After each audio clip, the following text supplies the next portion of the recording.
Ducati introduced the Multistrada 1200 in 2010, and what a shock it was to the rest of the motorcycling industry. A 150 horsepower sports tourer with an adventure seating position a la BMW GS and rider modes.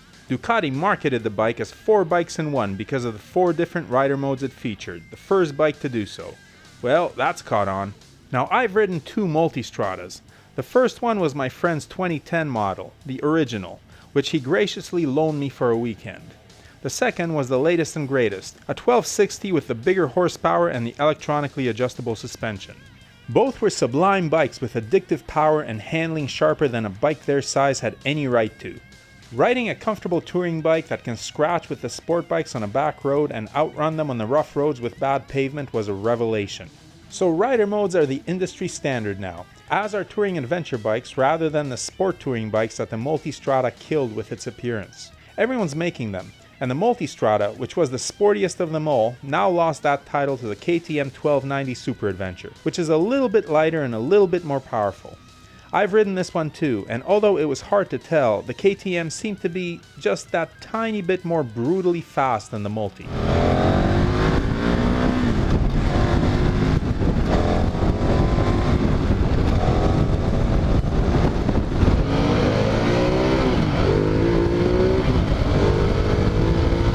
People don't talk about the Multistrada that much anymore. It's not included in a lot of multi-bike comparisons. I don't see that much of it on YouTube. Somehow KTM and BMW have stolen its thunder. So what do you do if you're Ducati? How do you remedy this situation? This is Ducati we're talking about here, the Ferrari of motorcycles. And if there's one thing the Italians won't stand for, it's a bunch of Austrians and Germans muscling them out of the highest performance category. To be sure, Ducati has the sport bike and naked bike segment on lockdown. But that's not enough, is it? If you're going somewhere in a hurry, then no matter what category of bike you're on, Ducati wants you to get there on their bike just a little bit faster. And so we come back to the Multistrada. Second fastest was just not fast enough, so say bye-bye to the L-Twin and say hello to the V4. No official announcement from Ducati yet, but spy photos confirm that they're testing a new Multi with the V4 engine from the Panigale and Street Fighter. So let's have a look.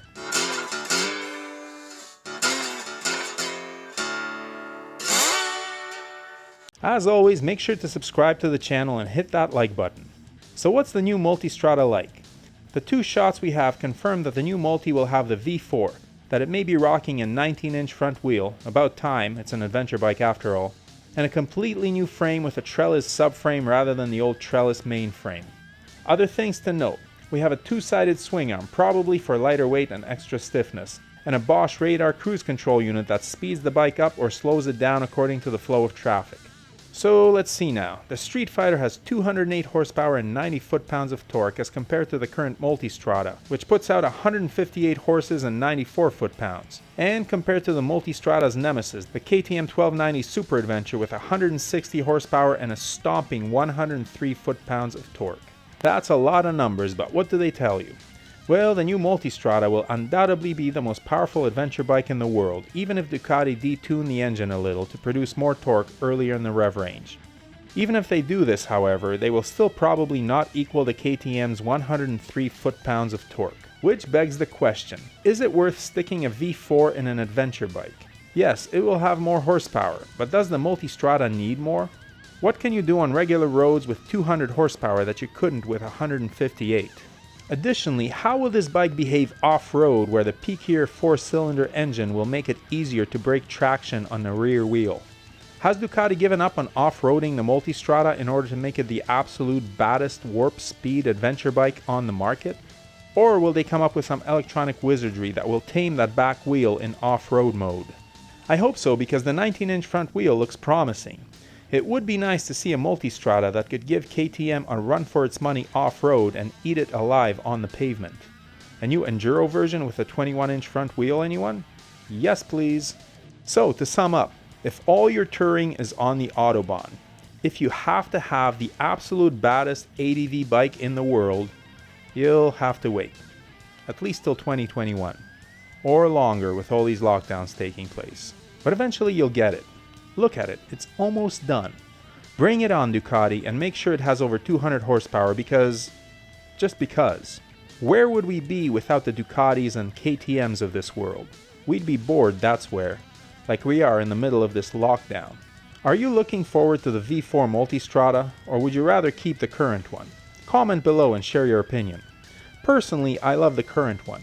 It has way enough power, that L-twin torque, and handles like it's on rails. It's hard to imagine a better bike for touring on the road. But I am curious. What does 200 horsepower feel like on a touring bike? What about a 4th gear power wheelie?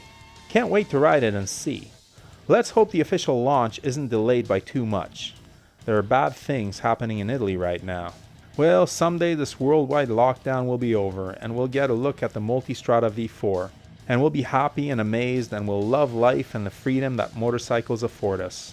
If you're watching this from Italy, stay safe, stay healthy, and take care of yourselves. Thank you for the bikes and cars you've given the world, but those can wait. Your country has suffered, perhaps more than any other, and it will take time to heal. We're all pulling for you as we battle this virus. And this goes for everyone else as well, especially my neighbors to the south. Let's beat this thing so the world can get back on track. A 200 horsepower adventure bike will be a great step to achieving that and showing that even when faced with incredible difficulty and hardship, humanity can produce something amazing. So as always, thanks for watching. Like, comment, and most importantly, subscribe. Keep the rubber side down, shiny side up, and may the spokes be with you.